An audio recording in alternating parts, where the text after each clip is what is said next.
तटस्थता वक्र विश्लेषण के अंतर्गत पिछले वीडियो में हमने कीमत प्रभाव, आय प्रभाव और प्रतिस्थापन प्रभाव के बारे में अध्ययन किया था।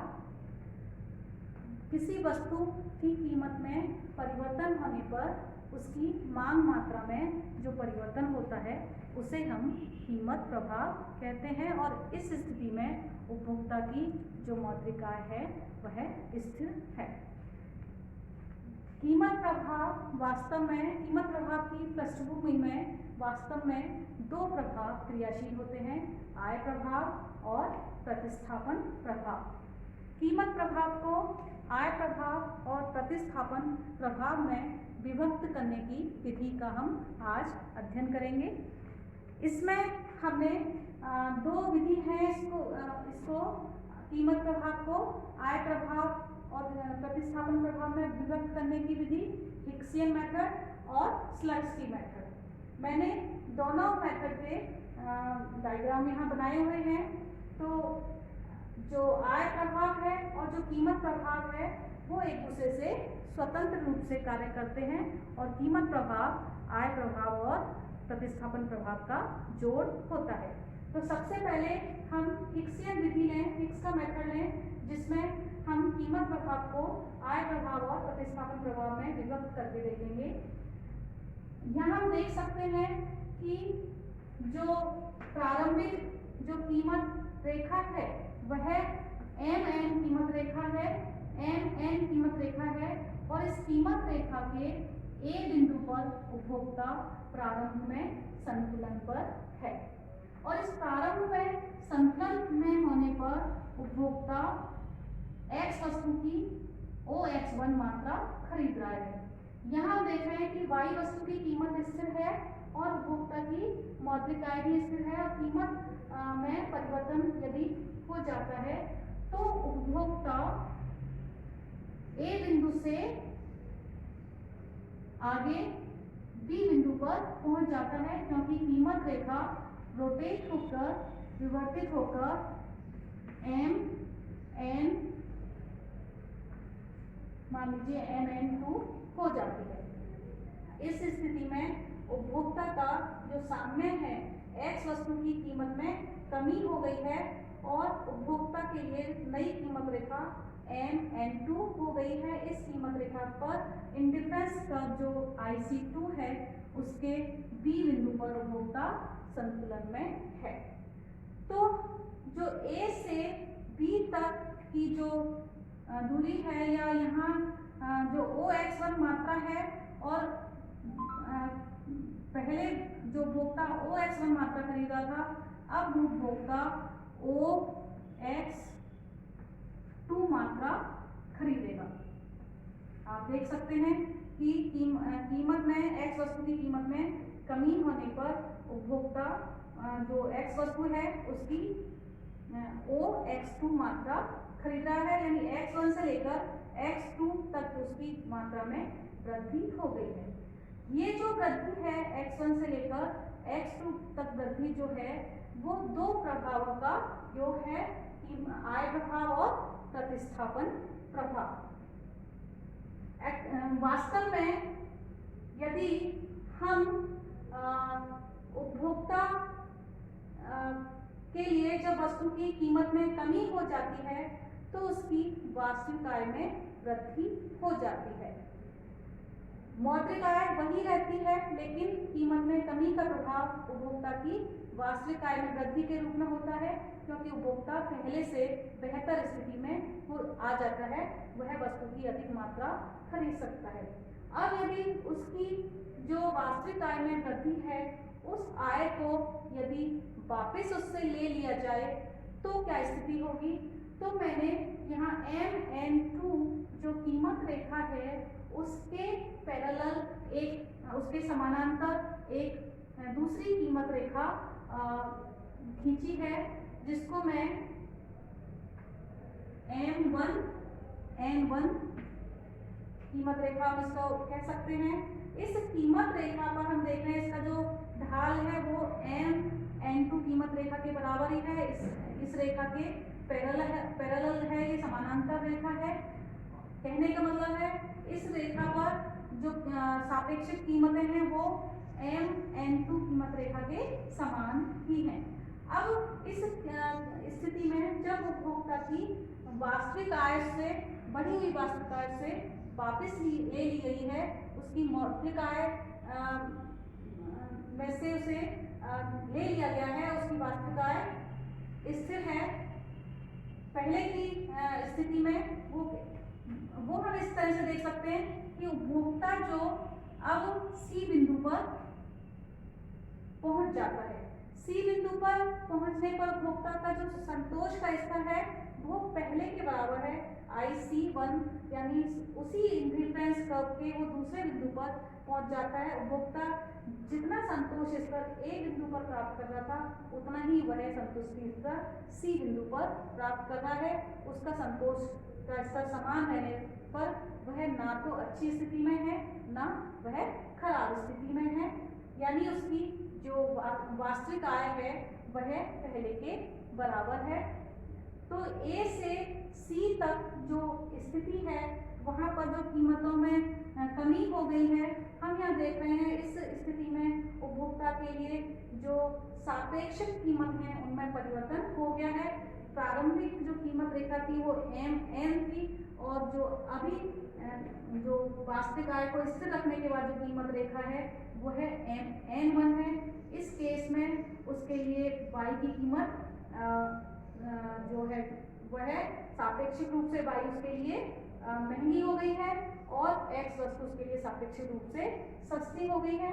तो उस स्थिति में वह A से C पर पहुंच जाएगा और उपभोक्ता x वस्तु की मात्रा OX2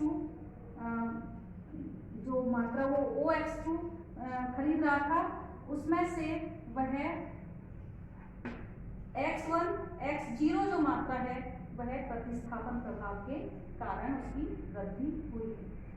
अब यदि उपभोक्ता को जो हमने बढ़ी हुई आय है उसे वापस कर दिया जाए तो उपभोक्ता की स्थिति क्या होगी, यानी उसको उसकी वास्तविक आय में भी वृद्धि कर दी जाए तो उपभोक्ता की जो कीमत रेखा उपभोक्ता की जो कीमत रेखा MN1 कीमत रेखा से वह ऊपर MN2 कीमत रेखा पर पहुंच जाएगा।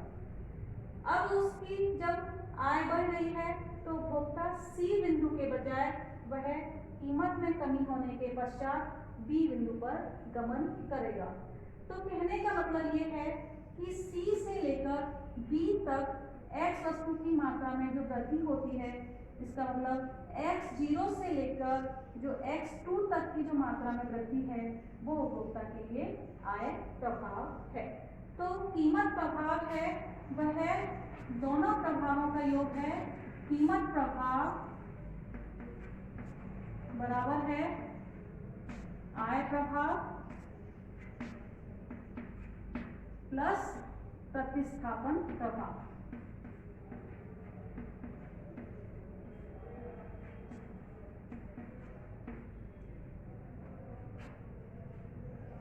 अब इसमें हम देख सकते हैं कि वस्तु की जो प्रारंभिक मांग मात्रा थी वो OX1 है। कीमत में परिवर्तन हो जाने पर उपभोक्ता की जो मात्रा है उसमें वृद्धि जो वृद्धि है वो X1 से लेकर X2 है। यह कीमत प्रभाव है और X1 से लेकर X0 तक जो है प्रतिस्थापन प्रभाव है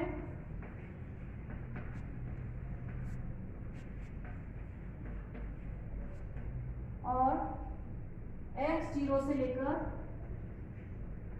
X2 तक आय प्रभाव है।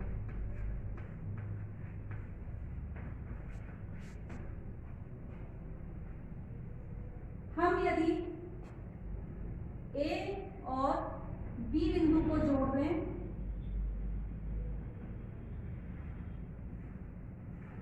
तो ये PCC कर्व होगा और यदि हम C और B बिंदु को जोड़ दें तो यह ICC कर्व होगा। आय वो वक्र और ए से बी को हमने जोड़ा तो यह कहलाएगा कीमत उपभोग वक्र। तो ये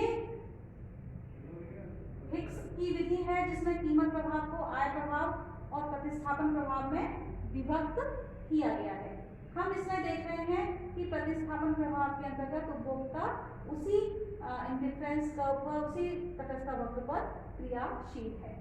यदि हम हिक्स की जगह स्लट्सकी की मेथड की बात करें तो उसमें हमें थोड़ा सा अंतर हमें स्पष्ट होगा। हम इस डायग्राम के माध्यम से उसे व्यक्त कर सकते हैं कि मान लीजिए प्रारंभिक रेखा जो कीमत रेखा है वह MN है। कीमत में कमी हो जाने के पश्चात जो रेखा है वह MN2 हो गई है और उपभोक्ता A से B पॉइंट पर पहुंच गया है और उपभोक्ता OX मात्रा जो खरीद रहा है OX1 उसकी जगह वह OX2 मात्रा X वस्तु की खरीद रहा है। अब यदि उपभोक्ता के लिए X वस्तु की कीमत में जो कमी हो गई है उसके कारण उसकी वास्तविक आय में वृद्धि हो गई है। अगर हम उपभोक्ता की वास्तविक आय को स्थिर रखें तो स्लट्सकी कहते हैं कि हमें कीमत उसकी आय में इतना परिवर्तन करना होगा कि वह अपने मूल बिंदु को खरीद सके, मूल बिंदु का उपभोग कर सके जहाँ पर वो पहले उपभोग कर रहा था उस वस्तु समूह को वह क्रय कर सके।